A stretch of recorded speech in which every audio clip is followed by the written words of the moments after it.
وَمَا خَلَقْتُ الْجِنَّ وَالْإِنسَ إِلَّا لِيَعْبُدُونَ، ہم نے جن اور انسان کو صرف اپنی عبادت کے لیے پیدا کیا۔ ہم دیکھیں گے کہ آپ میں سے اچھا عمل کرنے والا کون ہے، یہ ہے ہمارا پرپز آف لائف۔ لیکن بیٹر ریالٹی یہ ہے کہ ہم نے اس مقصد کو بلا کر اپنا مقصد اب دنیا کو بنا لیا ہے۔ We are distracted by دنیا۔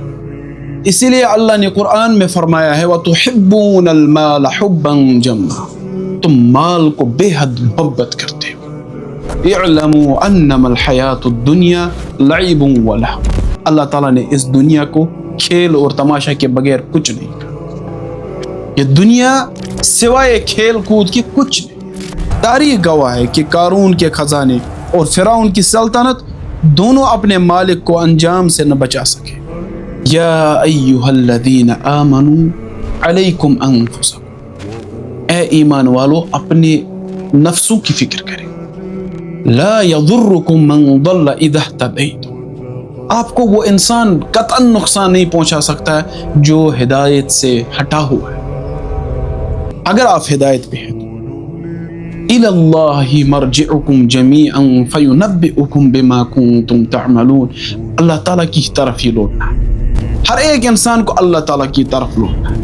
نبی علیہ الصلوۃ والسلام نے اس دنیا کی حقیقت کیا بتائی ہے، صحیح مسلم کھول کے دیکھیں، واللہ ما الدنیا فی الآخرۃ الا مثل ما یجعل احدکم اصبعہ ہذہ فی الیم فلینظر بما یرجع، کہ واللہ اس دنیا کی حیثیت آخرت کے مقابلے میں کچھ نہیں ہے۔ یعنی پھر تشبیہ دی، مثال دی، ایسی ہے کہ ایک انسان سمندر میں اپنی یہ انگلی ڈال کر واپس جب نکالے تو وہ دیکھے کہ اس انگلی پر کتنا پانی چڑھا۔ یہ جو آپ کی انگلی پہ جو پانی لگا ہوا ہے یہ دنیا ہے، باقی جو سمندر میں پڑا ہوا پانی ہے یہ ساری آخرت کی زندگی بتائی ہے نبی علیہ السلام۔ اور دوسری یہ تفسیر بھی کی گئی ہے کہ یہ جو پانی آپ کی انگلی پہ لگا ہوا ہے یہ بہت جلد آپ کی انگلی سے ختم ہو جائے گا۔ اگر بہت تیز دھوپ ہوگی تو 1 2 4 10 سیکنڈ تک بھی یہ ختم ہو سکتی ہے۔ اعمار امتی بین 60 و 70، میری امت کی جو زندگی ہوگی، عمر ہوگی، وہ 60 سال یا 70 سال کے درمیان ہوگی بس۔ اللہ تعالیٰ نے فرمایا بل تؤثرون الحیات الدنیا والآخرۃ خیر، بار بار قرآن میں ذکر فرمایا کہ آخرت کی زندگی اصل زندگی ہے، یہ دنیا کی زندگی حقیر ہے، یہ دنیا کی زندگی کھیل و تماشا ہے، یہ دنیا کی زندگی بہت قلیل ہے۔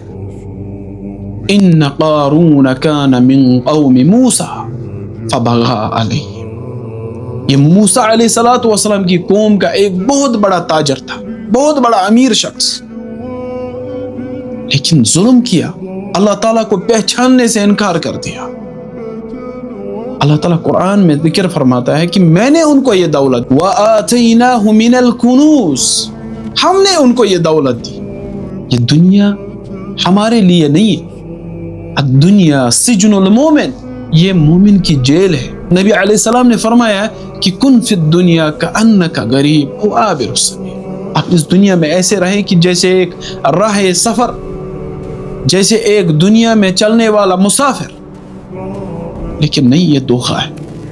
یہ دیکھیں قارون کو اللہ تعالیٰ نے دولت دی تھی، کتنی دولت دی تھی کہ اس کی دولت یا اس کے خزانوں کی جو چابیاں تھی، یعنی بہت بڑی جماعت ان چابیوں کو اٹھانے کے لیے انہوں نے رکھے تھے، لیکن آخر میں اسے کیا موت ہوئی؟ آخر میں اسے خسارے کے بغیر کچھ نہیں ملا۔ آج کوئی رونالڈو کو دیکھ رہا ہے، کوئی میسی کو دیکھ رہا ہے، کوئی اڈانی کو دیکھ رہا ہے، تو کوئی امبانی کو دیکھ رہا ہے، کوئی کسی اور بندے کو دیکھ رہا ہے جو مالدار ہے، لیکن اصل جو ہمارے ریئل آئیڈیل تھے وہ نبی علیہ الصلوۃ والسلام، وہ ہمارے صحابۃ الکبار رضوان اللہ علیہم اجمعین تھے۔ ہم ان کے مشن کو بلا چکے ہیں، ہم ان کی اس سیرت کو بلا چکے ہیں۔ یہ قارون جس کے پاس اتنی دولت تھی، اتنا مال تھا، فخسفنا به، ہم نے اس کو دسا دیا، وبدارہ الارض، اور اس کا محل جو تھا وہ سمیت ہم نے اس کو زمین میں دسا دیا۔ یا ایھا الذین آمنوا اتقوا اللہ ولتنظر نفس ما قدمت لغد، اے ایمان والو اللہ سے ڈرو، اور ہر نفس دیکھے کہ میں نے اپنے آخرت کے لیے آگے کیا بھیجا ہے۔ گویا کہ ہم اس دنیا میں آئے ہیں صرف اللہ تعالیٰ کی عبادت کے لیے، اس عبادت کو انجام دیجئے۔ باقی دنیا کمانا ہمارے اسلام میں ممنوع نہیں ہے، ہمارے اسلام میں حرام نہیں ہے، لیکن دنیا کو کماؤ ایسے جیسے نبی علیہ الصلوۃ والسلام کی تربیت تھی۔